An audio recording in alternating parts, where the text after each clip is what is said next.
Hello friends, welcome to Mahi's tips. எல்லா ஃப்ரெண்ட்ஸ்க்கும் இனிய தமிழ் புத்தாண்டு நல்வாழ்த்துக்கள். நம்ம எல்லாருமே வந்துட்டு சில விஷயத்தில் கொஞ்சம் ஆர்வக்கோளாறாக இருப்போம். அந்த ஆர்வக்கோளாறு வந்துட்டு சிலபஸ் கம்ப்ளீட் பண்ண ஹெல்ப்ஃபுல்லாக இருக்குன்னு சொன்னால் நம்புவீங்களா? நம்ப மாட்டீங்களா? இன்றைக்கி இந்த வீடியோவில் என்னோட ஆர்வக்கோளாறு எப்படி எனக்கு சிலபஸ் கம்ப்ளீட் பண்ண ஹெல்ப்ஃபுல்லாக இருக்க போகுது அப்படிங்கிறத பற்றி தான் பார்க்க போகிறோம். இன்னொரு பழமொழி உங்களுக்கு நான் ஞாபகப்படுத்துகிறேன். குரங்கு கையில் பூமாலைன்னு கேள்விப்பட்டிருப்பீங்களே, அந்த பூமாலை எனக்கு இப்போ கிடச்சிருக்குது. ஸோ அதை வச்சு நான் என்னென்ன பண்ணுறேங்க நீங்களே பாருங்கள். எனக்கு வந்துட்டு காமனாக ஒரு ஹாபி இருக்குது. எந்த ஒரு புக்குனாலும் சரி, நான் வந்து அதை படித்து முடிச்சிடணும். படித்து முடித்தா தான் வந்துட்டு எனக்கு ஒரு நிம்மதியான தூக்கமே வரும். இங்கிலீஷ் புக்காக இருந்தாலும் சரி, எந்த புக்குனாலும் சரி, ஃபஸ்ட் டைம் படிக்கிறப்போ ரொம்ப ஆர்வமாக படிப்பேன். செகண்ட் டைம் ரிவிஷன் பண்ணுறப்ப அந்த ஆர்வம் எப்போயுமே எனக்கு இருக்காது. ஸோ இப்போ நான் வந்துட்டு தமிழுக்கு புதுசாக ஒரு புக்கு வாங்கியிருக்கிறேன். அந்த புக்கை இப்போதைக்கு நான் வந்து புரட்டி பார்த்தே ஆகணும். அதாவது புக்கில் ஒரு 740 பேஜ் பக்கத்தில் இருக்குது. ஸோ அந்த பேஜில் என்னென்ன கொடுத்துருக்குறாங்க, எங்கேயா ஸ்பெல்லிங் மிஸ்டேக் இருக்குதா, இப்படி ஏதாவது குத்தங்குறை கண்டுபிடிச்சி ஆகணும் எனக்கு. ஸோ அந்த மைண்ட் செட் தான் எப்பயுமே எனக்கு இருக்கும். ஸோ இப்போ நான் வந்துட்டு அந்த ஒரு இதில் தான் ஃபோக்கஸ் பண்ணி இறங்கியிருக்கிறேன். நான் வந்துட்டு ஒரு 1 வீக்கில் வந்துட்டு இந்த புக்கை கண்டிப்பாக முடிச்சிருவேன். இந்த புக் வந்து ஆசான் பதிப்பகத்தோட டிஎன்பிஎஸ்சி குரூப் 4, 2, 2A படிக்கிறவங்களுக்கான ப்ரிலிம்ஸ்க்கான புக்கு தான். இப்போ நான் தான் பர்ச்சேஸ் பண்ணி படிச்சுட்ருக்கேன். இந்த புக் உங்களுக்கு தேவைப்பட்டுச்சுன்னா டிஸ்கிரிப்ஷன் லிங்க் கொடுக்குறேன், தேவைப்படுறவங்க வாங்கிக்கலாம். இப்போ நான் இதில் வந்துட்டு யூனிட் 6 தான் படிக்க போகிறேன். அதை வாசித்தல் மற்றும் புரிந்து கொள்ளும் திறன் சொல்லிட்டு இருக்கும். நமக்கு அதில் வந்துட்டு 15 கொஸ்டின்ஸ் கேட்பாங்க.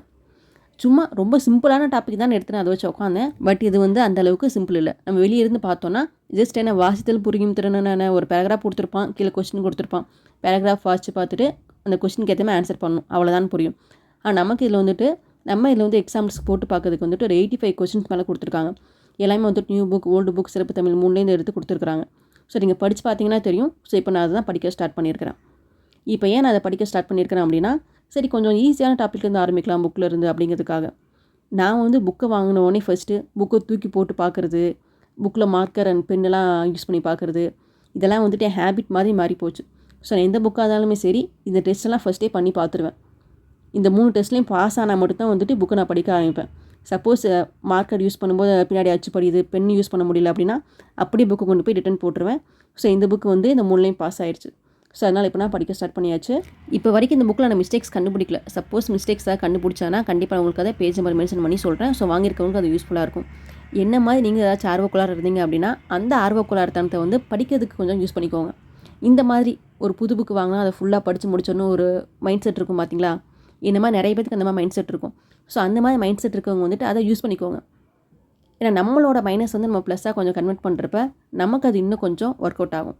ஸோ எனக்கு அப்படி தான் வந்துட்டு இந்த புக்கு வந்து ஒர்க் அவுட் ஆகிருக்குது.